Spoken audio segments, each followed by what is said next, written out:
네, 감사합니다. 오늘 우리에게 주신 하나님의 말씀은 신약 성경 로마서입니다. 로마서 제 13장 앞에 있는 1절인데 여러분 1절이 아닌 11절입니다. 11절부터 14절까지 말씀. 신약 성경 로마서 제 13장 11절에서 14절까지 말씀입니다. 제가 가지고 있는 성경으로는 신약의 298쪽쯤에 있습니다. 여러분 그 근처에서 찾으시면 되겠습니다. 찾으신 분들은 자기 성경을 들고 자리에서 일어서 주시기 바랍니다. 무릎이 안 좋으신 분은 앉으셔도 되지만 안 그러신 분들은 다 일어나서 경외하는 주님의 말씀을 경외하는 마음으로 읽겠습니다. 자리에서 일어서 주시기 바랍니다. 네. 자, 그러면 우리 같이 한 목소리로 세번역 성경 받들어 읽겠습니다. 시작. 여러분은 지금이 어느 때인지 압니다. 잠에서 깨어나야 할 때가 벌써 되었습니다. 지금은 우리의 구원이 우리가 처음 믿을 때보다 더 가까워졌습니다. 밤이 깊고 낮이 가까이 왔습니다. 그러므로 우리는 어둠의 행실을 벗어버리고 빛의 갑옷을 입읍시다. 낮에 행동하듯이 단정하게 행합시다. 호사한 연회와 술 취함, 음행과 방탕, 싸움과 시기에 빠지지 맙시다. 주 예수 그리스도로 옷을 입으십시오. 정욕을 채우려고 육신의 일을 꾀하지 마십시오. 아멘. 주의 말씀입니다. 모두 자리에 앉아 주시기 바랍니다. PPT가 좀 잘못됐습니다. 로마서. 주보에도 좀 잘못됐네요. 로마서 13장 1절이 아니라 11절부터 14절까지 말씀입니다. 여러분 다시 한번 잘 정리해 주시기 바랍니다. 제가 설교를 위해서 잠깐 기도하겠습니다. 참 좋으신 하나님, 오늘도 우리에게 귀한 말씀 주시고 또 성령으로 하나 되게 하셔서 말하는 자나 듣는 자나 다 하나님의 말씀으로 전하고 하나님의 말씀으로 들을 수 있는 이 시간 주셔서 감사합니다. 하나님, 주의 말씀에 귀를 기울일 때 우리의 육신에 걸림돌이 없게 하시고 그 모든 걸림돌은 디딤돌 되게 하셔서 우리의 지평이 확장되게 하시고 우리의 마음이 주님의 마음과 합하게 하셔서 이 시간 주의 음성을 듣는 시간 되게 하시고 또 우리의 삶이 주님이 주시는 인도하심으로 더욱더 담대하고 그리고 강건하여지며 든든하고 안심하고 평강으로 살게 도와주시옵소서. 감사드리며 예수님의 이름으로 기도합니다. 아멘. 할렐루야. 아멘. 주의 이름을 찬송합니다. 네, 주보랑 PPT 자료가 좀 잘못돼서 죄송합니다. 지난주에는 우리가 히브리서 강해로 계속 말씀을 전했습니다. 간단하게 정리해드리면 하나님께서 허락하신 그 인간관계 그리고 이 삶의 지평을 통해 우리는 언제나 늘 화평함을 이루고 거룩한 삶을 살게 인도하시는 주님의 말씀을 배웠습니다. 주님께서 우리에게 거룩하게 살라 하시고 남들과 화평하라 하신 이유는 우리가 하나님의 형상으로 창조되었고 우리의 존재 가치, 즉 나의 실력이나 아니면 나의 육신적인 가치가 아닌 존재 그 자체의 가치는 영생을 소유할 정도로 소중하고 귀한 존재이기 때문입니다. 저와 여러분이 스스로의 가치를 세상의 눈으로서 보지 않고 하나님 말씀이 주시는 놀라운 가치를 귀하게 여기는 그래서 거룩한 일상을 살아가는 저와 여러분 될 수 있기를 다시 한번 소망합니다. 오늘부터 여러분 좀 앞에 분위기가 달라졌죠? 또 1년의 연말이 다가오고 크리스마스가 다가오면서 이제 대림절 기간을 지키게 됩니다. 교회력으로 보면 대림절이 한 해의 시작입니다. 지금은 일반적인 사회에서는 연말이잖아요. 이제 이 다음 해를 준비하는. 그러나 교회력에서는 이미 오늘부터가 새해의 시작인 거죠. 예수님의 탄생을 기다리는 예수님의 탄생을 바라고 예비하는 그때부터가 우리의 인생의 이 루틴의 시작이 되기 그런 것들을 이제 의미를 담아서 이 대림절 기간은 교회의 오랜 전통으로 지켜오고 있습니다. 앞으로 4주간 동안 그에 맞는 하나님 말씀 본문을 가지고 주님이 주시는 음성을 듣기를 원합니다. 오늘은 그 첫 번째 주일이고요. 자, 여러분 성경을 여러분 진지하게 읽고 계시지요? 성경을 읽을 땐 꼭 이렇게 소리를 내어서 읽으시는 게 가장 좋습니다. 왜냐하면 그 울림으로 하나님의 음성이 내 몸 안에 채워지기 때문인데, 근데 그렇게 성경을 진지하게 읽다 보면 우리가 누구나 다 동의하게 되는 게 있는데, 성경이 우리에게 가르쳐 주시는 건 바로 올바른 시선과 영생에 관련된 세계관에 대해서 가르쳐 주고 있다라는 거예요. 그러니까 이 세상에 내가 어떻게 뭘 선택하고 어떤 자리에 갈까에 대해서는 성경은 굳이 얘기하지 않지만, 우리가 어떤 시선으로 어떤 세계관으로 자신을 어떻게 볼지에 대한 분명한 말씀을 가르쳐 주고 있죠. 특별히 지금 우리가 살고 있는 이 시대에 우리가 정말 바라고 추구해야 될 진정한 시대의 모습에 대해서 말씀하고 계신다. 이렇게 말할 수 있겠습니다. 우리가 어떤 시선을 가지고 또 어떤 눈을 가지고 있느냐에 따라서 사실은 자신의 삶의 패턴도 달라지지만 심지어는 속된 말로 자기의 운명까지도 바꾸어지는 일들이 있을 수 있다는 거죠. 천국을 바라보는 눈이 있으면 그 운명은 천국으로 이어질 것이고, 그냥 세속적인 걸로 바라보고 있으면 그 인생은 멸망으로 이어지게 된다라는 그 말씀을 드리는 겁니다. 오늘 본문이 그래서 우리에게 지금 우리가 곧 깨어나야 할 때다 이렇게 얘기를 합니다. 우리가 지금 잠에서 깨어나야 할 때가 됐다. 이 로마서는요 거의 2000년 전에 쓰여진 책입니다. 여러분, 이게 여러분이 쉽게 보기 때문에 요즘에는 애플리케이션으로 보고 하니까 그렇게 이게 오래전에 쓰여진 거라는 건 생각을 잘 못할지 모르겠지만, 거의 2000년 전에 쓰여진 책인데 그 책에서 깰 때가 되었다 얘기하고 여전히 우리에게 그것을 가르쳐주고 있어요. 그러니 여기서 말하는 깰 때가 되었다라는 건 단순한 어떤 시계로 헤아리는 그 시간을 얘기하는 것이, 물리학적인 시간을 얘기하는 것이 아니라 영적인 시간, 하나님께서 예정하시고 구별해 오신 그 영적인 시간을 말하는 거예요. 여러분, 우리가 다 알다시피 성경의 첫 장은 창조로 시작하고 성경의 마지막 장은 심판, 즉 세상의 끝으로 마감을 하죠. 하나님이 세상을 창조하실 뿐만 아니라 이 세상의 마무리까지, 마감까지도 명확하게 계획해 놓으셨고, 그 마지막까지도 하나님이 결정해 놓으셨다라는 거예요. 우리는 지금 어떤 시대를 살고 있습니까? 뭐 다 동의하겠지만 정말 과학기술이 인간의 삶에 엄청난 영향을 미치는, 과학기술이 아니면 말할 수 없는 그런 시대를 우리가 살 수 있다라고 살고 있다라고 얘기할 수 있는데, 가장 대표적인 게 뭐냐? 바로 여러분들 손 안에 있는 이 휴대폰. 이 휴대폰 하나만 봐도 우리의 시대를 이야기를 해주고 있어요. 이 휴대폰 때문에 우리는 우리 삶의 패턴이 5년에 한 번씩 바뀌다가 최근에는 2년에 한 번씩 바뀌기 시작해요. 휴대폰을 바꾸면 삶의 패턴이 달라져요. 그렇지 않습니까? 그리고 뿐만 아니에요. 요즘에 한창 화두가 되는 인공지능, 즉 AI라고 더 많이 이야기를 하고 있는 뭐 챗GPT라든지 뭐 그것뿐만 아니라 수많은 가용 툴이 있잖아요.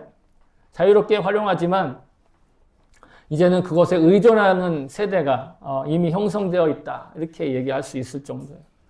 인문학에서는 보통 시대 구분을 30년을 두고 합니다. 한 세대가 지나는 것. 그러니까 한 세대의 사람들이 나고 태어나고 자라고 죽고 하는 패턴. 30년으로 보는데, 요즘에는요 그런 육신적인 어떤 그런 세대 패턴이 아니라 10년 정도만 되면 한 세대가 지납니다. 심하게는 7, 8년이면 하나의 세대가 지나가 버리는 그런 엄청나게 빠른 속도의 시대를 지금 우리가 살고 있잖아요. 그죠? 엄청 많은 것들이 변화되고 엄청 많은 것들이 발달하고 있어요. 민감해지고 있어요.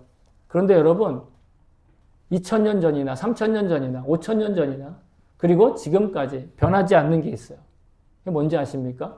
그건 바로 인간의 내면 세계에 일어나는 욕구라는 거예요. 욕망이라는 거예요. 인간의 욕구와 욕망은 지금도 변하지 않고 앞으로도 변하지 않을 거예요. 그 옛날에도 있어 왔고 처음부터 있어 왔어요. 여러분, 시대가 변해도 있잖아요. 인간은 먹어야 합니다. 그러니까 아무리 AI 시대고 그 안드로이드 로봇 시대라 하더라도 쌀값이 오르면 사람들이 힘들게 돼 있어요. 그렇지 않습니까? 쌀이 주권이에요. 또 사람은 또 뭔가 내면에 채워야 돼요. 아무리 여러분 AI 시대가 되고 인공지능이 발달해도 있잖아요. 그 사람 안에 지식을 채우지 않으면 텅텅 빈 인생을 살게 되는 뿐만 아닙니다. 세대가 지나면 그 다음 세대에 뭔가를 생산해내려고 하고 그 세대에 남겨주려고 하는 욕망도 있죠. 이런 욕망과 욕구는 단지 부정적이기만 한 건 아니에요. 왜냐하면 건전하고 선한 것에 대한 욕구도 있기 때문이죠. 이러한 내면의 욕구는 하나님께서 인간을 하나님의 형상으로 창조하셨기 때문에 생겨나는 겁니다. 우리가 뭔가 욕망하는 거, 욕구하는 거, 소망을 품는 거, 여러분 그냥 육신으로 살기 때문이 아니라 실은 하나님의 형상으로 창조되었기 때문에 그래서 우리 안에 그 건강한 욕구도 생겨나는 거예요. 하나님의 형상으로 창조된 인간이기 때문에 아무리 육신적인 욕구가 강하게 지배한다 하더라도 내면적이고 영적인 욕구를 채우지 못하면 사람은요, 삶의 의미와 이유를 지킬 수 없어요. 그래서 자기 스스로 목숨을 버릴 수도 있는 존재가 인간이 유일해요. 침팬지가 내 삶에 이유가 없어. 그러면서 높은 데서 뛰어내린 침팬지가 있는 거 보셨어요? 그런 사례를 들어본 적이 있습니까? 아무도 없어요. 인간만 삶의 의미와 삶의 이유를 지키지 못하면 자기의 목숨까지도 가볍게 여기는. 그러니 세상이 변하고 시대가 달라져도 여러분 인간은 여전히 형이상학적이거나 영적인 관심사를 채우기 위해서 애쓰고 노력합니다. 내면을 채우기 위해서. 사회가 발전할수록 과학기술과 이성적 판단이 통제하지 못하는 영역에 대해서 더욱 관심을 쏟는 세대가 나타날 거다라고 제가 예상하는 게 아니라 미래학자들이 이미 얘기해 왔어요. 그래서 그들은 종교 부흥의 시대가 올 거다. 이렇게 얘기를 합니다. 종교 부흥의 시대. 근데 여기서 말하는 종교 부흥이란 우리가 아는 어떤 고등종교, 기독교, 불교 이런 종교가 아니라 진리에 관심이 있는 그런 종교가 아니라 단지 인간의 지적인 판단으로 납득할 수 없고 이해할 수 없는 걸 그냥 무턱대고 숭상하는 거예요. 이해 못하면 그냥 숭배하는 거예요. 자기가 이해하지 못하는 영역의 일이 있다면 그냥 그것을 숭배하는 그런 현상이 일어나는 거예요. 그러니까 여러분 샤머니즘도 사람들이 좋아해요. 샤머니즘, 무당, 그리고 뭐 이렇게 귀신 이런 얘기하면 사람들이 귀가 솔깃한 이유가 뭐예요? 이성의 영역을 넘어서는 납득할 수 없는 것들에 대한 그냥 막연한 숭배를 하는 거예요. 근데 여러분 놀랍게도 성경은 그러한 시대에 대한 경고가 이미 있어요. 사도 바울이 우리에게 이렇게 얘기합니다. 여러분 같이 한번 읽어봅시다. 시작. 내가 이르리니 사람이 바른 교훈을 받지 아니하며 귀가 가려워서 자기의 사욕을 따를 스승을 많이 두고 또 그 귀를 진리에서 돌이켜 허탄한 이야기를 따르리라. 이런 시대가 올 거다. 여러분 2000년, 3000년 전에 이미 이런 시대에 대해서 얘기하고 있는데 요즘에 그런 사람들 많잖아요. 그죠? 오늘 본문은요, 11절 후반부터 이제 구원이 처음부터 가까이 왔다라고 얘기하고 있는데 이 얘기는 뭐냐? 단순한 시간의 흐름이 얘기 아니라 이제 곧 그냥 세상 망할 거야. 이제 곧 세상 종말할 거야. 인간이 멸종할 거야. 이런 얘기가 아니에요. 하나님께서 예비하신 그 심판의 때가 가까이 왔다라는 그때가 점점 가까이 온다라는 거예요. 여러분 아무리 챗GPT와 같은 그런 AI가 수많은 정보를 알려주고 안드로이드 로봇이 막 사람처럼 모든 인간의 부족한 것들을 보완하는 시대가 된다 하더라도 하나님이 정하신 심판의 날을 절대로 피할 수 없어요. 그때는 반드시 우리에게 다가온다는 거예요. 그러니 때를 안다라는 것과 깰 때가 되었다라는 걸 아는 건 뭐냐? 언젠가 사람은 반드시 심판의 자리에 서게 된다라는 걸 인식하고 있고 감각하고 있는 거예요. 여러분 그게 영적인 지혜인 거예요. 그래서 이사야가 우리에게 이렇게 말씀하시는 거예요. 이사야 선지자가 말합니다. 같이 읽어봅시다. 시작. 풀은 마르고 꽃은 시드나 우리 하나님의 말씀은 영원히 서리라. 아멘. 굉장히 시적이지요. 그러나 이건 예언의 말씀이었어요. 이 말씀에 베드로가 이렇게 우리에게 권면합니다. 이 말씀을 근거로. 베드로의 말씀입니다. 같이 읽어봅시다. 시작. 그러므로 모든 육체는 풀과 같고 그 모든 영광은 풀의 꽃과 같으니 풀은 마르고 꽃은 떨어지되 오직 주의 말씀은 세세토록 있도다 하였으니 너희에게 전한 복음이 곧 이 말씀이니라. 아멘. 여러분, 우리에게 전해주신 복음. 예수 그리스도의 그 복음은 세대가 아무리 변하고 시대가 아무리 발달해도 절대 영원토록 변하지 않는 든든한 약속이다라는 거예요. 하나님의 말씀은 변하지 않는다. 우리 육신의 눈에 보이는 건 여러분 다 사라지고 없어질 수 있어요. 변형돼요. 바뀌어요. 하지만 성경에 기록된 하나님의 이 말씀인 진리와 이 복음의 약속은 여러분 영원토록 유효합니다. 영원토록 붙들 말씀이에요. 세상이 아무리 발전하고 변화돼도 인간의 내면의 욕구는 진리가 아니면 결코 채워지지 않는다는 거예요. 잘 먹고 잘 살아가는 것으로 문제를 해결하는 것만으로 인간다움을 지킬 수 없다는 거예요. 그렇다면 우리에게 진리이며 복음은 무엇일까요? 바로 나는 죽고 예수로 사는 거예요. 내 자아가 죽고 내 욕심이 죽고 내 욕망이 죽고 내 육신의 욕망이 죽고 오직 예수의 복음으로 살아가는 것. 예수를 추구하는 것이 곧 우리에게 주어진 여러분 유일한 생명의 길입니다. 세상에 여러 가지 길이 있고 다양한 방법의 삶이 있는 것 같지만 결국 예수 그리스도라는 길 이외에 어떤 길도 우리에게 생생한 그런 생명력을 채워줄 수 없다. 여러분 저는 그것을 믿습니다. 그러니 그리스도를 알지 못하는 사람들은 여러 가지 방법들로 자기의 내면을 채우려고 하는 예수 그리스도가 없는 사람들.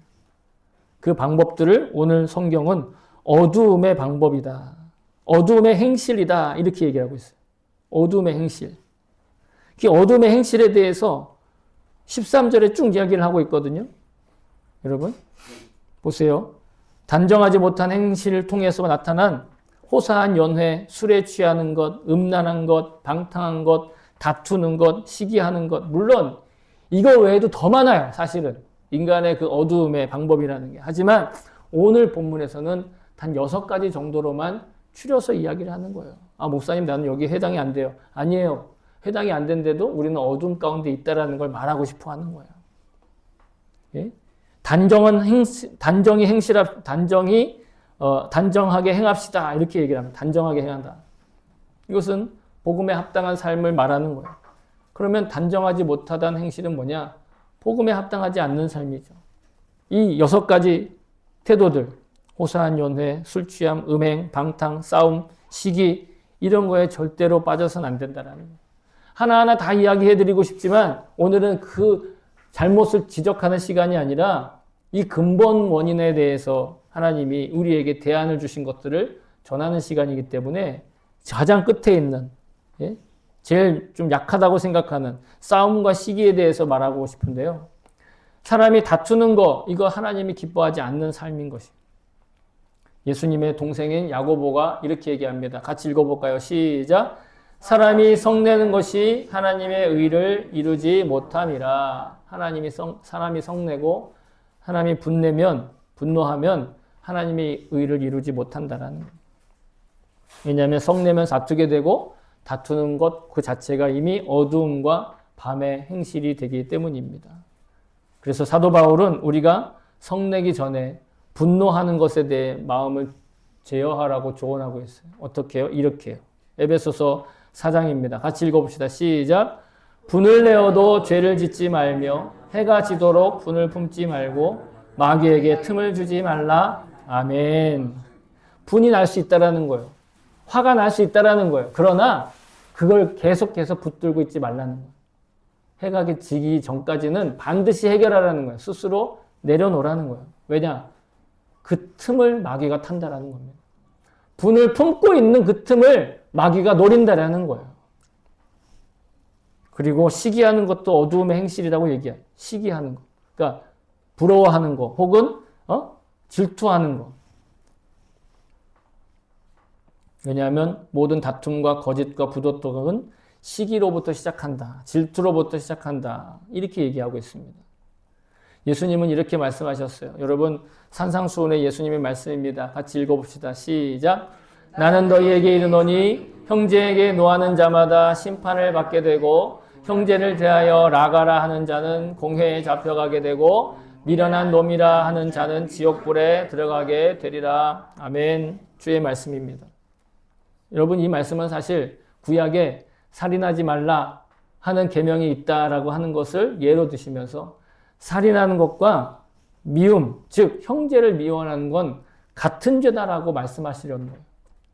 사람은 살인하는 어떤 행위 자체에 의미를 두지만 예수님은 그 살인의 씨앗이 미움으로부터 시작된다는 거예요. 시기하고 질투하는 건 미움의 씨앗이 되고 미움은 결국 살인에 이를 수 있다는 거예요. 여러분 미움이 극단적으로 치우치면요. 사람 죽이고 싶다는 생각도 하게 되는 거예요. 근데 죽이고 싶다는 생각을 계속 머리에 품고 있잖아요. 기회가 오면 사람은 결단할 수 있어요. 인간이 그런 존재예요. 이런 6가지 단정하지 못하고 어두움의 행실에 대해 여러분 우리는 거룩한 존재이기 때문에 항상 경계해야 됩니다. 왜? 그건 우리답지 않은 거예요. 그건 우리와 어울리지 않는 거예요. 이런 태도들에 대해서 우리는 회개하며 주님 앞에 정결하게 살아야 된다라는 것입니다. 그게 우리다운 모습이다라는, 그게 거룩한 것이라는 거죠. 혹시 이러한 허물과 또 잘못에 잠시 묶여 있더라도 여러분 낙심하거나 외면하거나 불편해할 필요는 없어요. 왜? 우리는 지금 밤의 시대, 아까 말했죠. 급변하는 시대, 과학기술과 그리고 우상숭배와 또 그 어떤 이상한 것들이 함께 어우러져 있는 밤의 시대를 살고 있는데 그 밤의 행실에서 자유로울 수 있는 사람은 그다지 많지 않기 때문이다라는 거예요. 그렇다고 변명하자는 뜻이 아니라 다만 오늘 말씀이 그러니 우리는 빛의 갑옷을 입어야 한다는 것이에요. 그걸 그래 시대가 어쩔 수 없으니까 나도 어쩔 수 없어라고 변명하는 게 아니라 빛의 갑옷을 입고 그리스도로 옷 입고 겸손한 태도로 회개하며 나아갈 때 하나님 반드시 피할 길을 열어주시고 그 길을 밝혀주신다라는 거예요. 시편 119편, 시편 119입니다. 119. 시편 119. 급한 일이 있을 때 여러분 시편 119를 꼭 펴세요. 한 100 몇 절 되는데 읽어보세요. 그 중에 105절에 이렇게 얘기합니다. 같이 읽어볼까요? 시작. 주의 말씀은 내 발의 등이요 내 길의 빛이니이다. 아멘. 주님 말씀이 나의 길을 열어준다는 거예요. 나의 발을 밝게 비춰준다라는 거예요. 그 말씀이 여러분 이 세상의 빛으로 살아계셨어요. 그분이 바로 예수님이고 그분이 지금 우리 안에 살아계십니다. 예수님은 친히 당신에 대해서 이렇게 얘기하셨어요. 같이 읽어볼까요? 시작. 예수께서 또 말씀하여 이르시되 나는 세상의 빛이니 나를 따르는 자는 어둠에 다니지 아니하고 생명의 빛을 얻으리라. 아멘. 예수님이 빛이시기 때문에 예수님을 따라 살면 그냥 빛 가운데 살아가는 거예요. 생명의 빛을 얻겠다고 예수님 분명히 말씀하셨어요. 이건 예수님의 제자들에게 직접 하신 말씀이지만 그 제자들에게 복음을 듣고 또 그 복음을 듣고 또 그 복음을 듣고 결국 우리에게까지 우리도 빛이라고 말씀하셨어요. 예수님 이렇게 말씀하신 거 여러분 기억하실 거예요. 다시 한번 우리의 입으로 선포합시다. 시작. 너희는 세상의 빛이라 산 위에 있는 동네가 숨겨지지 못할 것이요. 아멘. 아무리 산 속에 있는 동네라고 할지라도 집이라고 할지라도 빛이 있으면 거기에 사람이 있구나. 거기 집이 있구나. 거기 안식처가 있구나. 라고 드러나잖아요. 우리가 그런 존재라는 거예요. 아무리 어두운 가운데 아무리 어둠의 시대에 살고 있지만 예수님과 함께 살아가면 우리가 빛이 되고 이정표가 되줄 수 있다는 거예요. 예수님과 동행하며 사는 이들이 곧 빛이기에 여러분 우리의 행실, 예수님을 따르는 우리의 행실이 사실은 이 어두운 세상의 모든 더러운 것들을 환히 드러내주고 나타내주는 거예요. 왜? 비교가 되기 때문에. 근데 우리는 스스로 그 빛이라는 의식을 갖지 못할 수 있어요. 왜?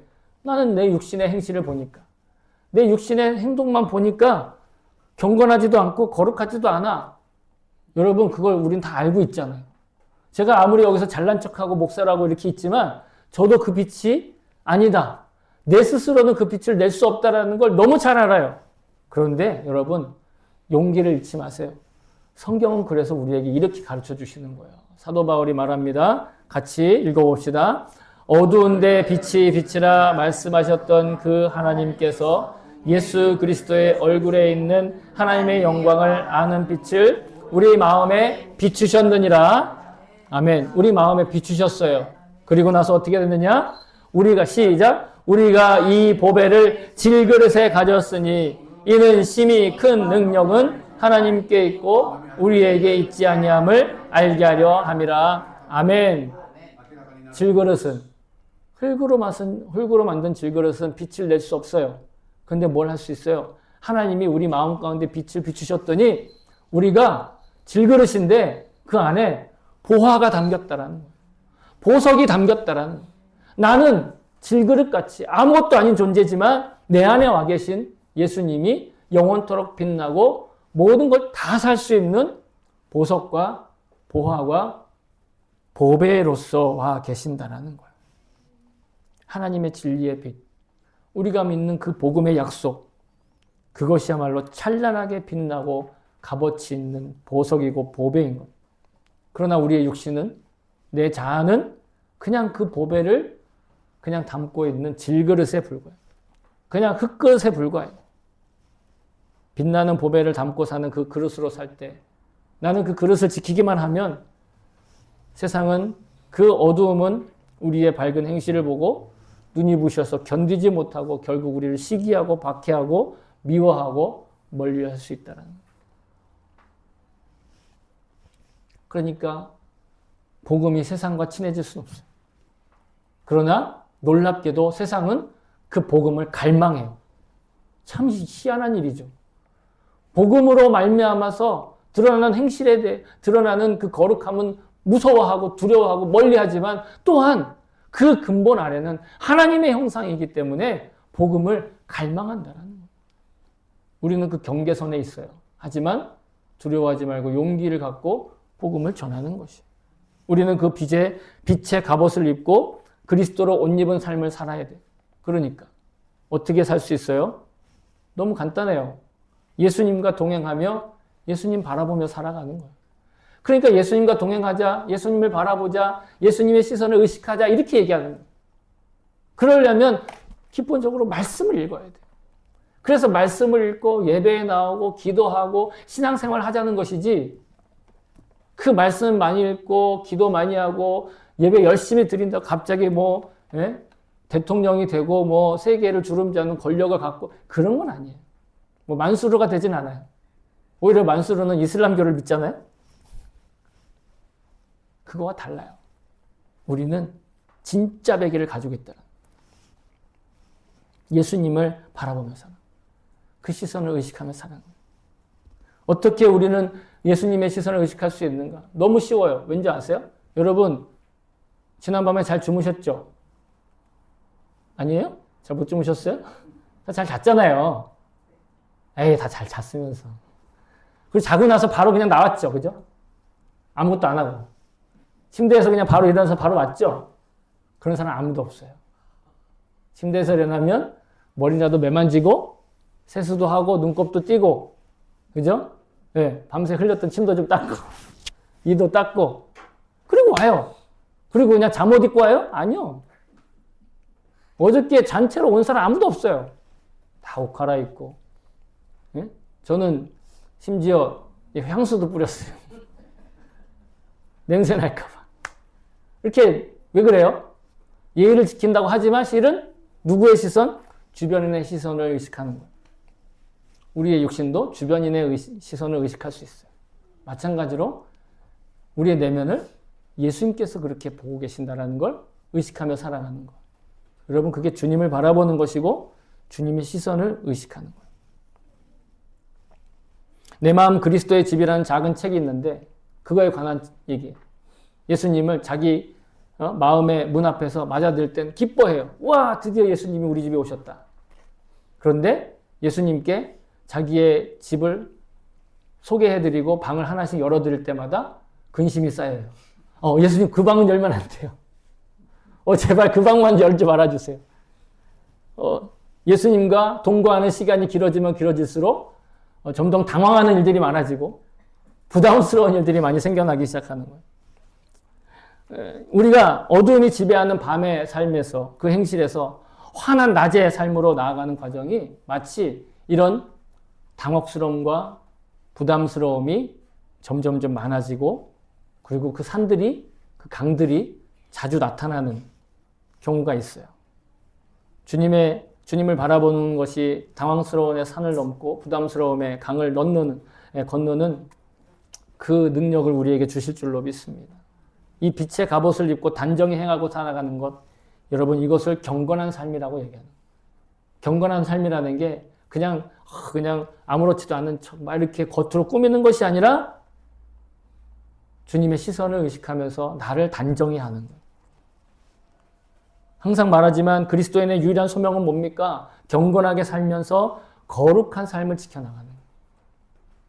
우리는 다 각자 다른 사명이 있어요. 다 삶의 자리가 다 달라요. 나이도 다르고 출신도 다르고 할 수 있는 것도 다 다르지만 우리 내면에 반드시 이루어야 되는 공통적인 소명이 있는데 그건 바로 경건하게 살며 거룩하게 살기를 애쓰는 거예요. 내가 있는 자리에서. 내게 주어진 삶의 그 터전에서. 그러면 예수님이 그걸 사람들 앞에서 천사들 앞에서 인정해 주신다. 내가 사람들 앞에 그렇게 살기를 애쓰면 내가 사람들 앞에 그렇게 살기를 결단하고 살면 예수님은 놀랍게도 천사들 앞에서 나의 그것을 증명해 주시겠다고 했어요. 예수님의 약속입니다. 누가복음입니다. 같이 읽어봅시다. 시작. 내가 또한 너희에게 말하노니 누구든지 사람 앞에서 나를 시인하면 인자도 하나님의 사자들 앞에서 그를 시인할 것이요. 아멘. 내가 지금 구원받았나? 난 지금 구원받은 자인가? 여러분, 내 스스로는 사실 솔직히 잘 알지 못해요. 물론 내가 주님을 예수를 주님으로 고백하고 복음을 믿었어요. 그런데 하나님 앞에서 내가 구원받은 자의 모습을 인정받는 건 예수님이 나를 인정해 주십니다. 근데 그 인정받는 건 우리가 어떻게 감을 잡을 수 있는가? 내가 남들 앞에서도 예수의 복음을 부끄러워하지 않는 것. 내가 내 스스로가 내 모습이 어떻게 망가져 있더라도 어떤 모습이더라도 내 안에 지금 성령님이 보화처럼 보석처럼 보물처럼 나에게 담겨 있다라는 것 그걸 잊지 않는 것. 그러니 믿음으로 구원을 얻는다고 하지만 자신감으로 얻는 것이 아니라 확신할 수는 없고 오직 예수님의 그 인정하심으로 우리의 구원은 지켜나갈 수 있는 거예요. 마지막 때에 구원받은 자의 모습을 요한계시록은 이렇게 비유하고 있어요. 같이 읽어봅시다. 시작. 어린 양의 혼인 기약이 이르렀고 그에게 빛나고 깨끗한 세마포 옷을 입도록 허락하셨으니 이 세마포 옷은 성도들의 옳은 행실이로다. 아멘. 이 세마포 옷 그냥 옷이라고 생각하시면 좋을 것 같아요. 근데 어떤 옷이냐? 빛나고 깨끗한 옷이라는. 빛나고 깨끗한 옷을 입었는데 그 옷은 성도들의 옳은 행실이다. 아까 말했던 빛의 행실. 그 빛의 행실은 아까 그 어두움의 행실을 하지 않는 것. 그 밤의 행실을 포기하는 것.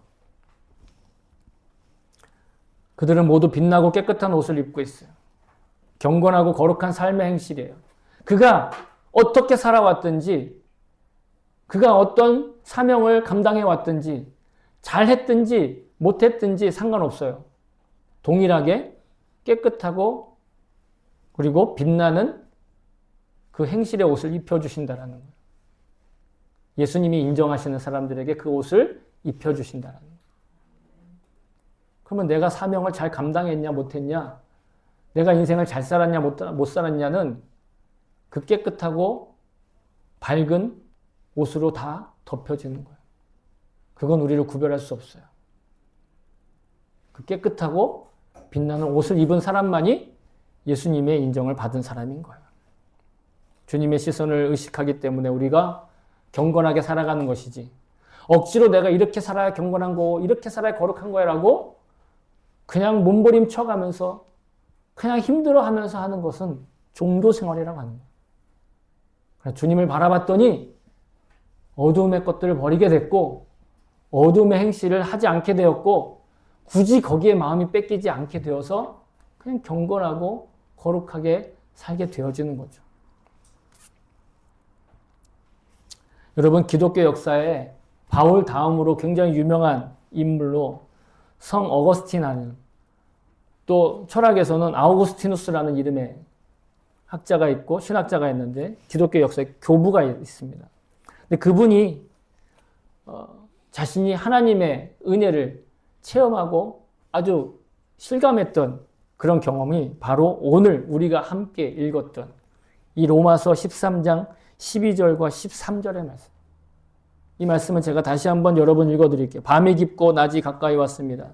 그러므로 우리는 어둠의 행실을 벗어버리고 빛의 갑옷을 입읍시다. 낮에 행동하듯이 단정하게 행합시다. 호사한 연애와 술 취함, 음행과 방탕, 싸움과 시기에 빠지지 맙시다. 이 말씀을 만나고 그는 새로운 삶을 얻었어요. 이 구절을 읽기까지, 이 구절을 만나기 전까지 그는 하나님께 대해 갈망했지만 또한 절망과 좌절에 빠져 있었어요. 세상과 마찬가지였죠. 어두움 가운데 갈 바를 알지 못해서 슬픈 마음으로 낙심하고 있었습니다. 그러던 중 담장 밖에서 들려오던 아이들의 노랫소리, 똘레레게 똘레레게 똘레레게, 어느 뜻인지 모르시겠죠? 들고 읽으라, 들고 읽으라. 아이들이 들고 읽으라고 말한 건 아니었지만 그 아이들의 노랫소리가 똘레레게 똘레레게 똘레레게, 들고 읽어라, 들고 읽어라.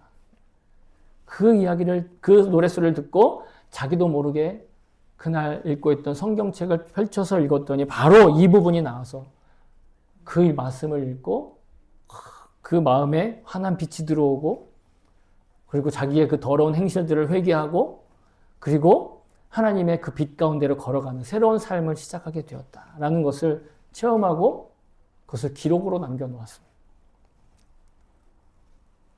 그러면서 그는 이렇게 고백했습니다. 그 구절에, 그 자기의 일기에.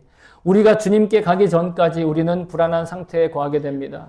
하지만 오로지 주님 안에 있을 때에만 우리는 안전하고 안정된 삶을 살 수 있습니다. 이 세상은 불안합니다. 이 세상은 우리를 불편하게 합니다. 그리고 더욱더 우리를 불평하게 하죠. 우리 어거스틴의 고백처럼 우리의 삶 속에 참된 빛의 갑옷을 입고 그리스도를 옷 입는 경건하고 거룩한 삶을 살려고 할 때 우리는 비로소 안정된 삶을 살 수 있는 거죠. 참된 안전함이란 주님과의 동행으로만 보장받을 수 있다는 걸 믿습니다. 사랑하는 성도 여러분, 오늘부터 예수님의 탄생을 기념하는 크리스마스를 기다리는 절기가 시작되었습니다. 크리스마스를 기다리고 기대하는 건 영생의 빛을 기대하는 마음을 갖는 것입니다. 우리에게 영생을 주시고 복음을 완성하시기 위해 아기의 모습으로 오신 그 주님을 기쁨과 감격과 즐거움으로 기다리는 것입니다. 자신이 할 수 있는 최선의 모습으로 그 기쁨을 표현하는 것이죠. 그래서 교회는 이처럼 트리 더 장식하고 이런 강단도 예쁘게 꾸미고 그리고 그 빛을 상징하는 초를 한 주에 한 개씩 켜가면서 이 모든 초가 다 빛을 발할 때까지 기대감을 표현하며 나아가는 것이죠. 또한 그 빛 가운데 거하는 삶을 다시 한번 결단하는 시기가 되기도 합니다. 단순히 들떠있는 감정과 기분에 휩쓸리는 그런 일상이 아니라 어두움에 속한 모든 행실을 몰아낼 빛을 기뻐하고 기대하며 기다리는 그 삶을 소망하는 시간입니다. 빛 가운데 거하는 일상을 위해서 우리가 언제나 주님을 바라보며 주님의 손을 받고 동행하는 정말 행복한 그런 일상생활을 살 수 있기를 다시 한번 주님의 이름으로 저와 여러분을 축복합니다. 아멘. 아멘.